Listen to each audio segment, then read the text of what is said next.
For this next example, only two of the three terms that we have there have a denominator. And as it turns out, they are the same denominator. So my least common denominator on this one is going to be just x minus 1. So when I figure out what x is not allowed to be for this one, I'm just taking x minus 1 and saying it's not allowed to equal 0.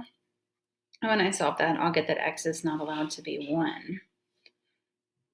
So to solve now, I need to multiply each of the terms in the original problem by that least common denominator, x minus 1. Now, since x minus 1 is a binomial, I'm going to have to put it in parentheses when I do this multiplication. So I've got x minus 1 times the first term, then plus x minus 1 times the second term,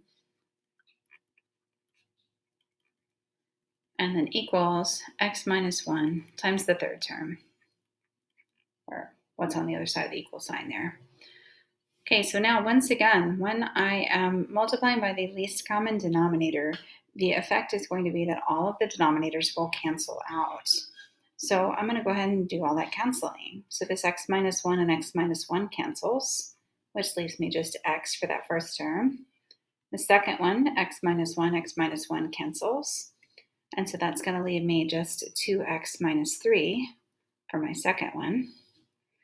And then on the other side, there was no denominator in the original term, so there's nothing to cancel. But I do still need to multiply x minus 1 times 2. So I'm going to distribute the 2 there. That'll give me 2x minus 2. And looking back there now, this is really illegible, so I'm going to fix it. That was 2x minus 3. All right, now I need to solve the equation that results here. It is a linear equation. The largest value of x, the largest power of x is a 1. So when I combine my like terms on the right-hand side, that would give me 3x minus 3 equals 2x minus 2. Then I need to gather my x's on one side of the equation. So I'm going to subtract 2x from both sides, and then I'm going to also add 3 to both sides. So that gives me x equals 1.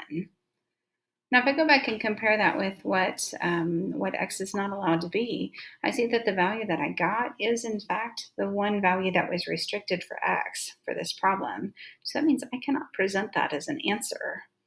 So for this one, I would have to say that there is no solution because the only answer I found was a restricted value. So it was an extraneous solution.